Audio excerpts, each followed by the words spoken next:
अस्सलामु अलैकुम वरहमतुल्लाहि ताला वबरकातुहू। ये उस वक्त की बात है कि हिंदुस्तान की ज़मीं पर अंग्रेज़ी हुकूमत थी। पूरे हिंदुस्तान के गोशे गोशे पर अंग्रेज़ हुकूमत किया करते थे। उस दौरान नकलों की सरजमी पर एक अंग्रेज़ कमिश्नर को बहाल कर दिया गया, उसकी ड्यूटी लगा दी गई। उस वक्त नकलों की सरजमी पर दफ्तरी ज़ुबान फ़ारसी हुआ करती थी। चूँकि अंग्रेज़ कमिश्नर ईसाई था, वो फ़ारसी ज़ुबान को नहीं जानता था। उसने उस वक्त मालूम कराया कि यहाँ सबसे ज़्यादा फ़ारसी ज़ुबान में कौन महारत रखता है। पता किया गया, मुल्ला सिराजुद्दीन, जिनको फ़ारसी ज़ुबान में महारत हासिल थी, उनको कमिश्नर ने अपने दफ्तर में बुलाया और कहा कि मुझे रोज़ाना ट्यूशन पढ़ाने के लिए आ जाया करो। मुल्ला सिराजुद्दीन ने कहा ठीक है, ज़ुहर की नमाज के बाद रोज़ाना आया करूँगा और असर की नमाज़ आपके यहाँ अदा करके घर वापस चला जाया करूँगा। कमिश्नर ने कहा ठीक है। मुल्ला सिराजुद्दीन रोज़ाना ज़ुहर की नमाज के बाद अंग्रेज़ कमिश्नर के दफ्तर में जाया करते थे और अंग्रेज़ को फ़ारसी ज़ुबान पढ़ाया करते थे। ये सिलसिला जारी रहा।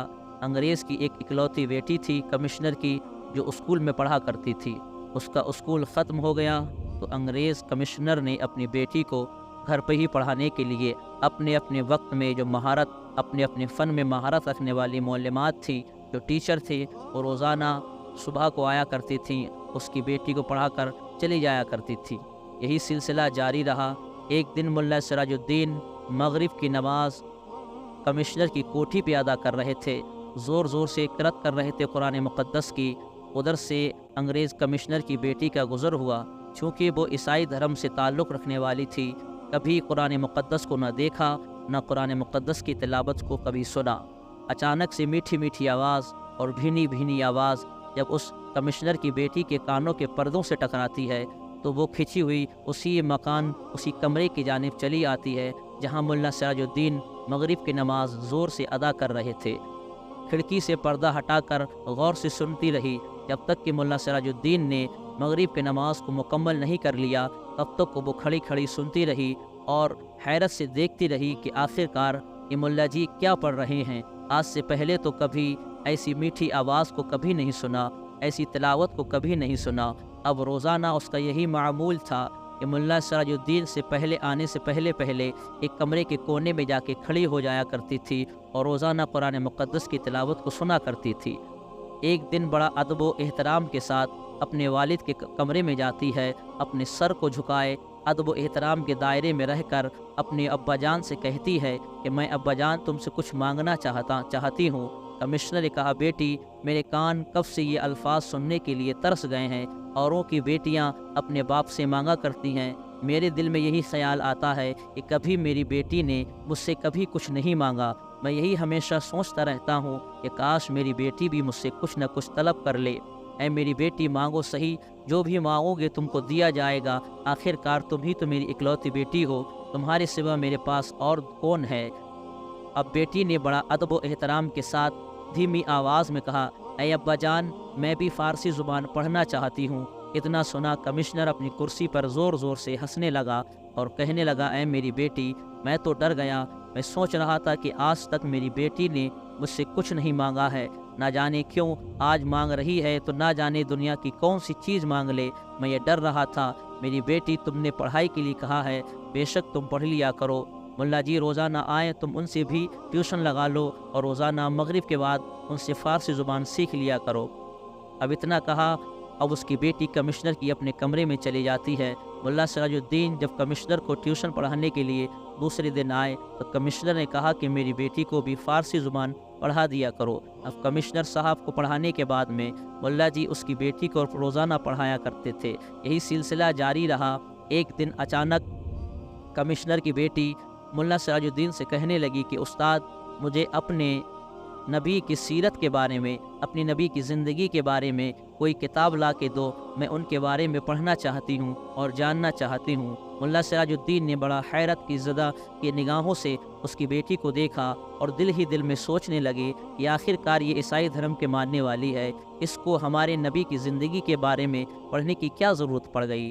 मगर आखिरकार क्योंकि अच्छा काम था और बेहतर काम है, इसीलिए मुल्ला सिराजुद्दीन ने कहा ठीक है, کل کو میں اپنے نبی کے حیات کی واری زندگی کے بارے میں سیرت مصطفیٰ کتاب لا کو تم کو دے دوں گا۔ دوسرا دن ہوا، ملا سراج الدین ٹیوشن پڑھانے کے بعد میں کمشنر کو اس کی بیٹی کو ٹیوشن پڑھانے کے لیے جب جاتے ہیں تو سیرت مصطفیٰ ایک کتاب اس کی بیٹی کو لا کر دے دیتے ہیں۔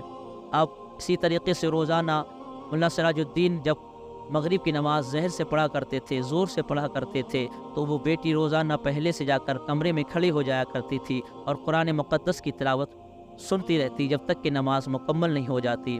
ایک دن جب وہ نبی کے بارے میں، زندگی کے حیات کے بارے میں رات کے وقت میں تلاوت کر رہی تھی، کتاب پڑھ رہی تھی، اچانک اس کی آنکھوں سے اشک جاری ہو گئے، روتی جاتی ہے، اپنے بستر سے اٹھتی ہے اور آسمان کی جانب دیکھتی ہے اور یوں عرض کرتی ہے کہ اے محمد کے خدا، تو گواہ ہو جا، میں تجھ پر اور تیرے نبی پر ایمان لے آئی ہوں۔ اتنا کہتی ہے اور پوری رات بے چینی میں کروٹ بدلتے بدلتے گزار دیتی ہے۔ جب صبح نمودار ہوا، معلمات ٹیچر اپنے وقت میں اس لڑکی کو پڑھانے کے لیے آتی ہیں، مگر آج اس کا دل نہیں لگ رہا ہے۔ وہ انتظار کر رہی تھی کہ کیسے ہی میرے استاد آئیں، ملا سراج الدین آئیں اور میں اپنے دل کی بات ان سے کہہ دوں۔ جب ملا سراج الدین اس کو پڑھانے کے لیے آئے، اب وہ دھیمی آواز سے کہنے لگی کہ اے میں استاد میرے، میں یہ بات تمہارے اور میرے درمیان ہے، تیسرا کوئی شخص نہیں جانتا ہے کہ میں اللہ تمہارے محمد پر ایمان لے آئی ہوں اور میں نے اپنا نام فاطمہ رکھ لیا ہے۔ اب کمشنر کی بیٹی جب اتنا کہتی ہے تو ملا سراج الدین کانپنے لگتے ہیں، کہنے لگی کہ اگر تمہارے باپ کو یہ کانو کان خبر مل گئی تو میری خیر نہیں ہے، مجھے سولی پر چڑھا دیں گے۔ تو کہنے لگی کہ تمہیں اور مجھے معلوم ہے یا میرے رب کو معلوم ہے، اس کے سوا یہ بات کسی اور کو معلوم نہیں ہے۔ اب ملا سراج الدین کہنے لگے ٹھیک ہے۔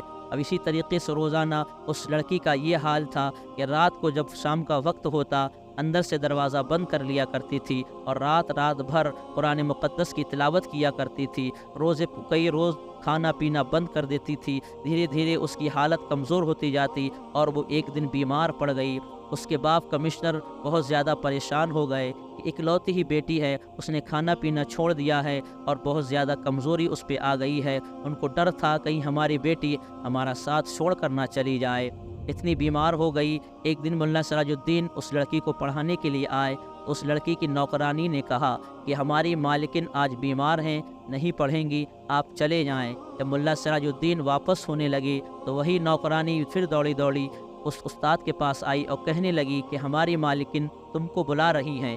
اب ملا سراج الدین جب اس لڑکی کے روم میں جاتے ہیں، کمرے میں جانے کے بعد پوچھتے ہیں بیٹی کیا معاملہ ہے، آخرکار آج تم پڑھنا کیوں نہیں چاہتی ہو؟ تو اپنے بستر مرگ پر وہ لیٹی ہوئی ہے، آہستہ سے اٹھتی ہے، سر کو جھکائے ادب و احترام کے ساتھ اپنے استاد سے کہتی ہے، یعنی ملا سراج الدین سے کہتی ہے کہ استاد میں ایمان لے آئی ہوں، یہ بات تمہیں معلوم ہے اور مجھے معلوم ہے یا میرے رب کو معلوم ہے اور تمام زمانے کو یہ معلوم ہے، میرے ماں باپ کو بھی یہ معلوم ہے کہ میں عیسائی دھرم سے تعلق رکھتی ہوں، مجھے ایسا لگتا ہے کہ میری موت کا وقت قریب آ گیا ہے۔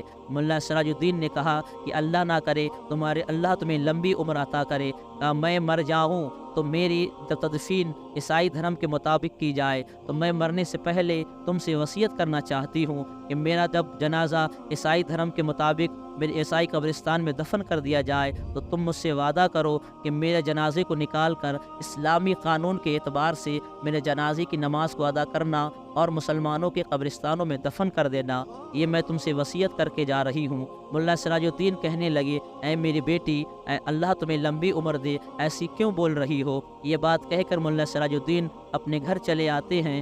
صبح ایک منادی نے اعلان کیا کہ کمشنر کی اکلوتی بیٹی کا انتقال ہو گیا ہے، وہ دنیا چھوڑ کر چلی گئی ہے۔ ملا سراج الدین نے اتنا سنا، دوڑے کمشنر کی حویلی پہ جاتے ہیں اور اس کے جنازے میں شریک ہوتے ہیں، ساتھ ساتھ عیسائی قبرستان جاتے ہیں اور نشانیاں جو قبر کی ہیں اس کو اپنی نگاہوں میں بسا لیتے ہیں، تابوت کو غور سے دیکھتے ہیں اور قبر کو بھی دیکھتے ہیں کہ کہاں دفن کیا گیا ہے، سنگ مرمر کو بھی دیکھا اور واپس گھر چلے آئے۔ آنے کے بعد میں بہت فکر میں اور ٹینشن میں بیٹھے ہوئے تھے، ادھر ملا سراج الدین کے دوست آتے ہیں اور کہنے لگتے ہیں ملا سراج الدین سے کہ آخر معاملہ کیا ہے، تم اتنے پریشان کیوں ہو، اتنے فکر مند کیوں ہو؟ ملا سراج الدین نے کہا کہ تمہیں معلوم ہے آج کمشنر کی اکلوتی بیٹی کا انتقال ہو گیا ہے۔ کہا یہ ہمیں بھی معلوم ہے۔ کہا تمہیں ایک بات معلوم نہیں ہے، وہ اللہ اور اس کے رسول پر ایمان لے آئی ہے، ले आई थी उसने अपना नाम फ़ातिमा रख दिया है, ये बात सिर्फ मुझे पता थी और उसको मालूम थी। तो मुल्ला सिराजुद्दीन के दोस्तों ने कहा कि इतना बड़ा वाक़या हो गया और तुमने हमसे छुपा दिया। कहा इसमें परेशान होने की क्या बात है। कहा मरने से पहले उसने मुझसे वसीयत करके गई थी कि मैं उसके जनाजे को ईसाई कब्र से निकाल कर मुसलमान के कब्रिस्तानों में दफन कर दूं नमाज जनाजा अदा करके। अब बताओ एक ईसाई कब्रिस्तान के अंदर से किसी के जनाजे को निकालना कितना बड़ा काम है, मैं अकेले कैसे कर सकता हूँ। तो मुल्ला सिराजुद्दीन के दोस्तों ने कहा फिक्र करने की बात नहीं है, हम तुम्हारे साथ चलेंगे। जब रात का आधा हिस्सा गुजर गया, मुल्ला सिराजुद्दीन और उसके दोस्त साथ में जाते हैं, उसी ईसाई कब्रिस्तान के अंदर जाते हैं, कब्र की पहचान करते हैं, संगे मरमर को हटाते हैं और उस लड़की के ताबूत को बाहर निकालते हैं। जैसे ही ताबूत को खोलते हैं, मुल्ला सिराजुद्दीन की चीख निकल पड़ती है और ज़ोर से चिल्लाकर कहने लगते हैं अल्लाह अकबर कबीरा। आखिर लड़की का जनाजा गया तो गया कहाँ पर। अब तमाम दो लोगों ने देखा कि लड़की का जनाजा उस ताबूत के अंदर नहीं है, बल्कि उसके अंदर कोई मिर्ज़ा जी हैं, उनका लाशा है, यानी किसी मर्द का लाशा है। अब तमाम लोग परेशान हो गए कि आखिरकार ऐसा हुआ कैसे। मैंने गौर से देखा है कि यही कब्र है और यही ताबूत है और ये यही संगे मरमर है जो इसके कब्र के ऊपर रखा गया था। मैं खूब अच्छी तरीके से मुझे याद है कि यही कब्र है। अब तमाम दोस्त एक एक करके देखने लगे तो पता ये चला कि मिर्ज़ा जी का लाशा है, ये बाराबंकी के रहने वाले हैं। आखिरकार लड़की के ताबूत में इनका जनाजा क्या कर रहा है। आखिरकार जनाजे को उसी कब्र में दफन किया गया और वापस मुल्ला सिराजुद्दीन और उनके दोस्त अपने घर पे आ जाते हैं। बड़ा कश्म के आलम में पूरी रात को गुजार देते हैं। दूसरे दिन ये तय करते हैं कि हम बाराबंकी जाएंगे कि आखिरकार पता करेंगे कि मिर्ज़ा जी का लाशा इस कब्रिस्तान में कैसे आया। अब दूसरे दिन तमाम दोस्त सफ़र करते हैं और बाराबंकी को जाते हैं। उधर मालूम किया कि आखिर मिर्ज़ा जी की कब्र किधर है। लोगों ने पूछा तुम कौन हो। कहा कि हम उनके दोस्त हैं, उनके कब्र पर फातिहा पढ़ना चाहते हैं। एक शख्स गया मिर्ज़ा जी के कब्र पर ले जाता है। तमाम लोगों ने फातिहा पढ़ी और एक कमरे में पूरा दिन गुजार देते हैं। जब रात का आधा हिस्सा गुजर जाता है, फिर मुल्ला जी अपने दोस्तों को लेकर कोई मिर्ज़ा जी के कब्र को खोदते हैं और उसमें से लाशा निकालते हैं। जैसे ही उनके कफन को हटाते हैं, कफन खोलते ही देखते हैं कि मिर्ज़ा जी का लाशा देखकर मुल्ला सिराजुद्दीन ज़ोर से चीख मार करते हैं और कहने लगते हैं कि अल्लाह अकबर कबीरा। आखिर यहाँ भी लड़की का जनाजा नहीं है, यहाँ किसी अरबी का जनाजा है। ये देखकर मुल्ला जी परेशान हो जाते हैं और उसी कब्र के अंदर उस जनाजे को दफन कर देते हैं। फिर वापस अपने घर चले आते हैं। आखिरकार मुल्ला जी बड़ा टेंशन में थे। इसी फिक्र में मुल्ला जी की आंख लग जाती है। मुल्ला सिराजुद्दीन जब रात को सोते हैं तो ख्वाब में वही फातिमा नाम की लड़की यानी ईसाई कमिश्नर की बेटी आ जाती है और कहने लगती है मेरे उस्ताद तुम्हें परेशान होने की ज़रूरत नहीं है। जब मेरा आखिरी वक्त चल रहा था तो मैं यही अल्लाह की बारगाह में दुआ कर रही थी कि अल्लाह मैंने तेरे हबीब की कभी ज़ियारत नहीं की है, ना मैंने कभी उनका दरबार देखा है, मगर मेरी ख्वाहिश आखिरी वक्त में यही थी कि मैं प्यारे नबी का दरबार देख लूँ। यही हसरत लेकर मैं दुनिया से चली गई तो अल्लाह के हबीब के सदक़े में अल्लाह तबारक व तआला ने मेरे जनाजे को मदीनतुल मुनव्वरा जन्नतुल बकी में ट्रांसफ़र कर दिया और मेरा लाशा वहाँ पहुँच गया है। तो कहा बेटी तुम्हारे कब्र के अंदर, तुम्हारे ताबूत के अंदर मिर्ज़ा जी का लाशा कैसे आया। तो कहने लगी कि मिर्ज़ा जी बेशक एक मुसलमान थे, मगर उनका रहन सहन अंग्रेज़ी तौर तरीक़े का था और अंग्रेज़ी की कौम की मुशाबत किया करते थे। इसीलिए जब उनका इंतकाल हुआ तो इंतकाल के बाद में जैसे उनके दिल में इरादा था, जैसे वो दुनिया में रहा करते थे, इसी तरीके से मरने के बाद में उन्हें ईसाई कब्रिस्तान के अंदर उनका लाशा ट्रांसफ़र कर दिया गया। तो कहा बेटी मिर्ज़ा जी के कब्र के अंदर आखिरकार एक अरबी का लाशा कैसे आया। तो बेटी कहने लगी कि मेरे उस्ताद जो अरबी शख्स था उसकी दिली ख्वाहिश ये थी कि मैं हिंदुस्तान की सरजमी पर दफन किया जाऊं। अगरचे वो अरब की सरजमी पे इंतकाल उसका हुआ था, उसकी मौत हुई थी, मगर उसके दिल के इरादे के मुताबिक अल्लाह तबारक व तआला ने उसके लाशे को हिंदुस्तान की सरजमी पर पहुँचा दिया। यानी पता ये चला, मालूम ये हुआ कि मेरे आका सल्लल्लाहु ताला अलैहि वसल्लम ने इरशाद फरमाया इन्नमल आमालु बिन्नियात, यानी अमल का दारो मदार नियत पे हुआ करता है। यानी मौत के वक्त इंसान की जैसी नियत होती है अल्लाह उसको वैसा जज़ा अता फरमाता है, उसको वैसा बदला अता फरमाता है। अगर ये वाक़या आपको पसंद आया हो, ये वीडियो अगर आपको अच्छी लगी हो तो हमारे चैनल को लाइक, सब्सक्राइब और शेयर ज़रूर करें।